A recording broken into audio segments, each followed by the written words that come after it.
নমস্কার, খুল্লম খুল্লাতে আপনাদের সবাইকে স্বাগত জানাচ্ছি। প্রথমে অনুরোধ, আপনারা সবাই যারা ভিডিওটা দেখছেন, যারা ইউটিউবে দেখছেন তারা অবশ্যই সাবস্ক্রাইব করবেন এবং যারা ফেসবুকে দেখছেন তারা অবশ্যই লাইক কমেন্ট করবেন। আপনারা জানেন যে এই মুহূর্তে শিলচর শহর যদিও তেমন অবস্থার সৃষ্টি হয়নি, কিন্তু পুরো শহর এখন একটা বন্যার আশঙ্কা চলছে। বন্যার এই আশঙ্কা কেন চলছে? তার কারণ শিলচরের মানুষ অল্প বৃষ্টিতে বন্যায় অভ্যস্ত হয়ে পড়েছেন। একটু বৃষ্টি পড়লেই ভাবেন এই বুঝি বন্যা এসে গেল। এবং গতকাল আমি বলেছিলাম যে গতকালের দিনটা ছিল এমন একটা দিন, আমাদের তিনটি দুঃসংবাদ একই সাথে ঘটেছে। আজকে আপনারা জানেন যে আরেকটা দুঃসংবাদ ঘটেছে, সেটা হলো শিয়ালদা এক্সপ্রেস দুর্ঘটনাগ্রস্ত হয়েছে। এখানে বরাকেরও মানুষ থাকতে পারেন, যাই হোক এখনো পুরো খবর পাওয়া যায়নি। এভাবে একটার পর একটা দুর্যোগ নেমে আসছে আমাদের উপরে এবং আমরা পুরো ক্ষেত্রেই অসহায়। তো আজকে যে আমি ভিডিওটা করছি সেটা হলো বেতুকান্দি বাঁধ নিয়ে এবং শিলচরের যে মুহূর্তে যে বন্যা পরিস্থিতিটা হতে পারে সেটার উপর ভিত্তি করে। গতকাল এই যে সময় আমি ভিডিও করছি সেই সময় শিলচরে বরাক নদীর জলের স্তর ছিল 19.68 মিটার এবং 3 সেন্টিমিটার করে জল বাড়ছিল। যাই হোক, তারপর থেকে 10টার পর থেকে জলটা স্থিতাবস্থা হয়ে যায়, কিন্তু আজকে সকাল 9টা থেকে জলের স্তর আবার 3 ঘন্টা বাড়তে থাকে এবং বাড়তে বাড়তে এখন জলের স্তর দাঁড়িয়েছে 17.95 মিটার, অর্থাৎ আরও 1-2 ঘন্টা পরে 18 মিটারে উঠে যাবে। এবং আপনারা জানেন যে বিপদসীমা হলো 19.83 মিটার, অর্থাৎ বিপদসীমা থেকে 1 মিটার বা প্রায় 2 মিটারে কিছু কম এখনো জলের বিপদসীমা রয়েছে। কিন্তু তারপরও আমি কেন বলছি যে আতঙ্কটা রয়েছে, কারণটা হলো বেতুকান্দির বাঁধ। আপনার যে গত যে একটা বন্যা গেছে মে মাসে, সেই বন্যা হয়তো আপনারা দেখেছেন যে বেতুকান্দি যে স্লুইস গেট আছে সেই স্লুইস গেট দিয়ে অনবরত জল ঢুকছে মহিষাবিলে। বহু কষ্টে এই স্লুইস গেটের শাটার লাগানোর পর মহিষাবিলে জল ঢুকাটা বন্ধ হয়েছে। কিন্তু এই যে মহিষাবিলে যে জল ঢুকেছে তারপর যে আরো বৃষ্টি হয়েছে, এতে পুরো মহিষাবিলটা ভর্তি হয়ে গেছে। এবং ভর্তি হওয়ার পর যখন বরাকে জলের স্তর নেমে যায় তখন মহিষাবিল থেকে জলটা আবার বরাকে ফেরার জন্য সুইচ গেটটা খোলা হয়নি সময় মতো, বা খোলার চেষ্টা করা হলেও খোলেনি। এলাকার মানুষের প্রবল চাপে এই সুইচ গেটটা খোলা হয়, কিন্তু খোলা হলেও এত জল তো সহজে যেতে পারে না, তাই মহিষাবিলে অনেক জল রয়েছে। এদিকে বরাকের জলস্তর আবার বাড়তে শুরু করেছে এবং যদি এই জলস্তর বাড়তে বাড়তে ঠিক সুইচ গেটের বা মহিষাবিলের সমপর্যায়ে এসে যায় তাহলে কিন্তু আরেকটা সমস্যা দেখা দেবে। এদিকে মহিষাবিল পুরোটা জল রয়েছে, এই মহিষাবিলের জলটাকে কেন সময় মতো বের করা হলো না, এটা একটা বড় প্রশ্ন রয়েছে। আসল যে সমস্যাটা সেটা হলো বেতুকান্দির যে পুরনো বাঁধটা রয়েছে এবং নতুন বাঁধও, এই বাঁধে মহিষাবিলের জল এসে বারে বারে ধাক্কা মারছে। মহিষাবিলের জলটা আসলে এই বাঁধটা আটকে রেখেছে এবং বাড়লে সুইচ গেট খুলে ছেড়ে দেওয়া হয়। কিন্তু এখন কি হয়েছে, মহিষাবিলের যে বাঁধটা রয়েছে সেই বাঁধটাতে বিস্তীর্ণ এলাকা জুড়ে জল জমে রয়েছে এবং জল বারে বারে বাঁধের বাড়ি মারছে, যার জন্য বাঁধ অনেক জায়গায় দুর্বল হয়ে গেছে। পুরনো বাঁধের কথা বলছি, এবং নতুন বাঁধও মারছে। এমনই দুর্বল হয়েছে যে বহু জায়গায় ফাটবো করছে এবং এই জায়গাগুলোকে বালি পাথর দিয়ে আটকে রাখা হয়েছে যাতে জল না আসে। কিন্তু প্রশ্নটা হলো যে এই যেসব জায়গা দুর্বল সেই সব জায়গার দিকে আগে কেন নজর দেওয়াটা হলো না, এবং বেতুকান্দির যে রাস্তার কাজ চলে আসছে ততদিন ধরে, সেটা কেন হচ্ছে না? ইতিমধ্যে বেতুকান্দি এলাকার মানুষ প্রায় 11 কিলোমিটার ঘুরে শিলচর আসছেন। তারা বাঁধের উপর দিয়ে চলাফেরা করতেন, এখন বাঁধ ভেঙে গেছে, বাঁধের উপর দিয়ে 144 ধারা জারি করা হয়েছে, কাউকে যেতে দেওয়া হচ্ছে না বাঁধে। তাই তারাও আলাদা একটা সমস্যায় পড়েছেন এবং তারা এই বিষয়ে জেলা শাসকের দ্বারস্থ হবেন। তো আমি আজকে এই এপিসোডে বেতুকান্দির প্রসঙ্গটা এই জন্য আনছি, দর্শকরা আপনারা একটা জিনিস বোঝার চেষ্টা করুন। এই যে বেতুকান্দির যে জায়গাগুলো দুর্বল হয়েছে এবং যে জায়গাগুলোতে জল ক্রমাগত আঘাত করছে, এবং এর ফলে কি হচ্ছে, বাঁধটা ক্রমে দুর্বল হচ্ছে এবং মাটি নিচ থেকে সরে যাচ্ছে। এটা কিন্তু সুইচ গেটের সঙ্গে সম্পর্কিত কিছু নয়, এটা নতুন জায়গা তৈরি হয়েছে বাঁধের মধ্যে। পুরনো বাঁধ নতুন বাঁধ হচ্ছে, কিন্তু পুরনো বাঁধ জল আটকে রাখছে এখনো, এবং সেই জায়গায় এই সমস্যাটা দেখা দিয়েছে। এবং যদি এটা কোনো কারণে ভাঙে তাহলে কিন্তু সবচেয়ে বেশি ক্ষতিগ্রস্ত হবে শিলচর শহর, এবং শহরে এসে জলটা ঢুকবে। তো এই যে অবস্থা একটা হয়েছে, এই অবস্থা থেকে পরিত্রাণের কোনো উপায় কি খুঁজে পাওয়া যাবে না? এটাও কিন্তু একটা প্রশ্ন। আপনারা জানেন যে মহিষাবিলের জলের সঙ্গে রাঙ্গিরখালের পুরো সম্পর্ক রয়েছে, এটা আপনারা জানেন। তো এই যে বেতুকান্দি দিয়ে যে একটা গত 2 বছর গত 2022 সালের বন্যার পর বেতুকান্দি নিয়ে এত চর্চা চলছে, এর পুরোটা যদি আমরা বিশ্লেষণ করি তাহলে কি দেখব যে বেতুকান্দিতে একটা স্লুইস গেট হয়েছে এবং বাঁধের কাজ চলছে, বাঁধে কাঁচা মাটি ফেলা হয়েছে এবং মাটিটা এখন পর্যন্ত শক্ত হয়নি।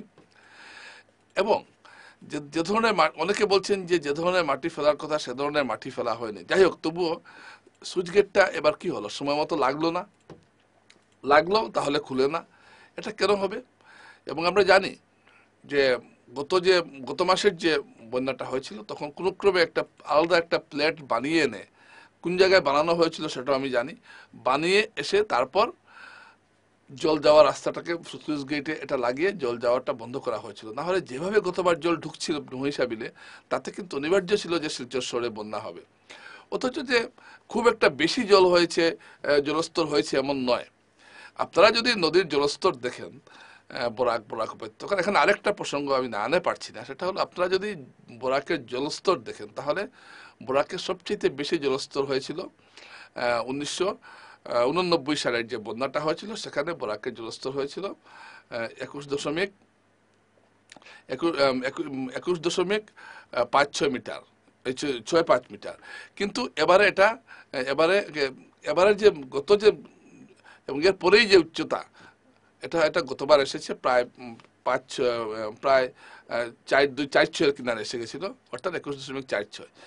এখন 21.46 থেকে অনেক দূরে আছে, কারণ 18 হয়েছে, 19 হতে হবে, 20 হতে হবে, ধরুন আরো আড়াই মিটার উঠার পর গতবার যে লেভেলটা পাবে। এদিকে আবহাওয়া দপ্তর যে বিজ্ঞপ্তি জারি করছে তাতে কিন্তু বলা হচ্ছে যে 1 সপ্তাহ এই বৃষ্টি চলবে। 1 সপ্তাহ যদি এ ধরনের বৃষ্টি চলতে থাকে তাহলে কিন্তু পরিস্থিতি ভয়াবহ হবে। কিন্তু আমাদের যে আশঙ্কা সেটা হলো যে বেতুকান্দি বাঁধকে রক্ষা করার আপ্রাণ চেষ্টা চলছে এখনো, কিন্তু সেই চেষ্টা কতটুকু ফলপ্রসূ হবে এবং এভাবে বালুর বস্তা দিয়ে কত সময় এই বিশাল জলরাশিকে আটকে রাখা যাবে, এটা কিন্তু একটা বড় সমস্যা। এবং এইগুলো বিষয় কিন্তু অত্যন্ত দুঃখের সঙ্গে বলতে হচ্ছে যে এইগুলো বিষয় কিন্তু আগে নজর দেওয়া উচিত ছিল। এসব বিষয়ে আগে নজর দেওয়া হয়নি। এখন ধরুন আপনি একটা বাঁধ দেখছেন যে এই বাঁধটা দুর্বল আছে, তাহলে যে জায়গায় দুর্বল সেই জায়গাগুলোতে তো আগের থেকে মাটি টাটি ফেলে যাতে ভালো থাকে এটা দেখা উচিত ছিল। এবং এগুলো কথা কিন্তু বারবার বলা হচ্ছিল, এবং শীত চলে গেলে সবার মনে হয় যে এই বন্যা আসছে বাঁধ ঠিক করতে হবে।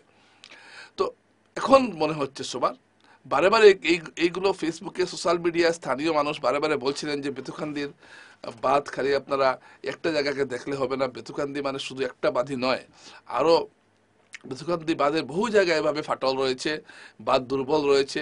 পুরনো বাঁধের কথা বলছি, নতুন বাঁধ বানালেই বা সুইচ গেট বানালেই সমস্যার সমাধান হবে না। বহু জায়গায় বাঁধ দুর্বল রয়েছে এবং সেই জায়গাগুলোতে জল বারে বারে, আপনি ভাববেন একটা মাটির একটা বাঁধের মধ্যে যদি জল বারে বারে আঘাত করে, তো সে এটা পাকার বাঁধ নয় যে আটকে রাখবে চির জল। কিন্তু এটাকে যদি ঠিক মতো সময় মতো যদি এটাকে ঠিকঠাক করা হতো তাহলে কিন্তু আশঙ্কার কথা থাকতো না। যাই হোক, যে কাজটা জলসম্পদ বিভাগ বারে বারে করে সেই কাজটাই করছে, বালুর বস্তা। এই বালুর বস্তার মধ্যেই যেমন প্রাণভোমরা লুকিয়ে আছে এই বিভাগটার। সেই চিরকাল শুনে আসছি বালির বস্তা দিয়ে বাঁধ আটকাও, এটা আজকের কথা নয়, এটা যুগে যুগে চলে আসছে। বালির বস্তার মধ্যে কি জাদুদ্বন্দ্ব, কি মধুর মন্ত্র আছে, কি প্রাণভোমরা লুকিয়ে আছে এই বিভাগে, সেটা বোঝা বড় মুশকিল। মানে আমি দেখছি যে বাঁধটা ভাঙছে, অথচ আমি কোনো ব্যবস্থা নিচ্ছি না, এবং যখন বাঁধটা ভাঙছে করছে তখন আমি বালুর বস্তা আনছি। আরে বাবা, এই বালুর বস্তা আনার তো প্রয়োজনই পড়তো না যদি আগে এই জায়গায় মাটি টাটি দিয়ে জায়গাটাকে শক্ত করতে। ঠিক আছে, সবকিছু করার পর যদি ভাঙ্গন দেখা দেয় তখন বালুর বস্তা নিয়ে আসার একটা যুক্তি ছিল। কিন্তু এই যে বারে বারে বালুর বস্তা আনা হচ্ছে, এতে কি লাভটা হচ্ছে? কোনো লাভ হচ্ছে? হ্যাঁ, হয়তো আটকানো যাবে, কিন্তু আটকানোটা যদি জলের জল যদি লেভেল যদি বাড়তে থাকে, জলের যদি স্রোত বাড়তে থাকে, তাহলে কত সময় বালুর বস্তা দিয়ে আটকানো যাবে? কারণ যে জায়গাটা একবার ফেটে গেছে, জল এদিকে ঢোকা শুরু করেছে, জল একটা অভিমুখ পেয়ে গেছে যে আমি এইদিকে যাব, তখন আপনি যতই আটকাবার চেষ্টা করবেন, কিছু সময় আটকে রাখবেন, তারপর যদি জল বেড়ে যায়, জলের চাপ যদি বেড়ে যায়, তাহলে কিন্তু এটাও টিকবে না। এই সমস্ত কথা বোঝা উচিত ছিল ইঞ্জিনিয়ারদের, তারা তো ইঞ্জিনিয়ার। তো এই কথাগুলো এখন দেখুন, আপনি যখন ঘরে আগুন লাগলো, তখন যদি আপনি কুয়ো খনন করে মনে করেন যে আমি জল ঢালবো, এসব হয় না। তো এসব কথা আগে বিবেচনা করা উচিত ছিল। অত বড় একটা শিক্ষা পেয়েছি আমরা 2022 সালে, তারপরও শিক্ষা হয়নি। 2022 সালের পর বলা হয়েছিল যে 1 বছরে বা শেষ হবে, 1 বছরে শেষ হয়নি। আন্দোলন করতে হয়েছে। 2022 ডিসেম্বরে, এপ্রিলে শেষ হওয়ার কথা ছিল। 2023 এপ্রিল গেল, 2024 এপ্রিল চলে গেল, এখনো ঝুলে রইল বেতুকান্দি। এত তো লোকের, একটা 3 লক্ষ লোকের একটা শহরের ভাগ্য যেখানে নির্ভর করছে একটা বাঁধের উপর, সেই বাঁধটাকে নিয়ে এত অনীহা কেন? কেন এটাকে ঠিক করতে এত অসুবিধা? কি সমস্যা যে একটা এলাকাকে ঠিক করলেই, বা এখানে অত টাকা, টাকা তো বরাদ্দ হয়েছে, এখানে প্রায় 56 কোটি টাকা বরাদ্দ হয়েছে। 56 কোটি টাকা কি একেবারেই টাকা নয়? এটা কি কোনো মূল্য নেই? অত্যন্ত দুঃখের সঙ্গে বলতে হচ্ছে, অন্তর্পক্ষে এখন যা দেখা যাচ্ছে। আমি এখানে কাউকে দোষারোপ করছি না যে অমুক গেলেন না, অমুক দেখলেন না, অমুক করলেন না, অমুক নেতাকে দোষারোপ করলাম না, করছি না আমি। কিন্তু একটা কাজ, একটা বিভাগকে দায়িত্ব দেওয়া হয়েছে, সেই বিভাগকে কি না করা হয়েছে যে আপনারা কাজ করবেন না ভালো করে, বা আপনারা সময় মতো করবেন না? এখন করছেন, ঠিক আছে, কিন্তু এই তৎপরতাটা যদি আপনারা শীতের সময় দেখাতেন, বা আরো আগে দেখাতেন, বন্যার জল আসার আগে, তাহলে আজকে মানুষকে উৎকণ্ঠায় থাকতে হতো না। আমি ঘটনাগুলো এই জন্য বলছি যে আমি আতঙ্কিত করছি না মানুষকে, কিন্তু আমি শিলচরবাসী তথা বরাকবাসী সবাইকে জানাচ্ছি যে যদি বিষ থাকে এবং যদি জল বাড়তে থাকে, আর বেতুকান্দির যে অবস্থা, সেটা যদি তাড়াতাড়ি যদি ঠিকঠাক না করা হয়, তাহলে কিন্তু একটা ভয়ঙ্কর বিপর্যয় অপেক্ষা করছে এই শহরের জন্য। আর আপনারা জানেন, এই শহর প্লাবিত হওয়া মানে এই শহরের 3.5 লক্ষ মানুষ, 4 লক্ষ মানুষ কষ্ট করবে সেটা নয়। এই শহরের সঙ্গে গোটা বরাক উপত্যকার একটা স্বার্থ জড়িত রয়েছে। চিকিৎসা, অফিসের কাজ, কোর্ট কাছারি, শিক্ষা, সব ক্ষেত্রে শিলচরে আসতে হয় গোটা বরাকের মানুষকে। শিলচর শহর যদি ডুবে থাকে, তাহলে বরাকের মানুষও সহায় হয়ে যান এবং একটা ভয়ঙ্কর পরিস্থিতির তৈরি হয়। তাই আমি এই ভিডিওর মাধ্যমে আমি মানুষের কাছে সচেতন হতে আহ্বান জানাবো, এবং আপনারা এই বিভাগকে প্রভাবিত করুন, যাতে এখন অত্যন্ত যুদ্ধকালীন তৎপরতায়, আমি শুধু যুদ্ধকালীন বললাম না, এরা সব কিছুকেই যুদ্ধকালীন বলে। জল একটু একটু ঢুকছে, এটাকে বলবে যুদ্ধকালীন। যখন ভয়ঙ্কর জলের তোড় ভেসে আসে, সেটাকেও বলবে যুদ্ধকালীন। আর এই যুদ্ধকালীন মানে কি? মানে বিপদ এই মুহূর্তে আসছে, আমি যে কাজটা করব, এটা হলো যুদ্ধকালীন। যে কাজটা নিয়মিত করার, সেই কাজটা বিপদ এলে করাকে যুদ্ধকালীন বলা হয় না। আর্মি যখন একটা সেতু বানায়, তখন ওরা খুব তাড়াতাড়ি বানায়, কয়েকটা লোহার পাত দিয়ে তাড়াতাড়ি বেঁধে একটা সেতু বানিয়ে ওরা পেরিয়ে যায়, এটাকে বলে যুদ্ধকালীন তৎপরতা। বা এখনই কাজটা করতে হবে, খুব জোর দিয়ে করতে হবে, এটাকে বলে যুদ্ধকালীন তৎপরতা। তোমার এই যে নিয়মিত কাজ, সেটাই তোমরা করছো এখন এসে, আর নাম দিচ্ছ যুদ্ধকালীন তৎপরতা। যাই হোক, এই ভিডিওটা হয়তো অনেকের মনে আঘাত করবে, কিন্তু আমার কিছু করার নেই। আমি সত্যগুলো আপনাদের সামনে তুলে ধরলাম, এবং আপনারা বেতুকান্দিকে কিন্তু এই মুহূর্তে আরো গুরুত্ব দেওয়া উচিত। এবং বেতুকান্দি সাধারণ মানুষের যদি আপনারা কথা বলেন, তাহলে তারাও কিন্তু একটা বিরাট তারা কিন্তু একটা বিরাট আশঙ্কার মধ্যে আছেন, কারণ তাদের এলাকাও তো ডুবছে।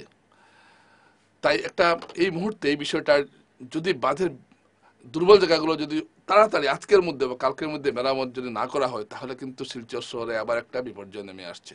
ধন্যবাদ।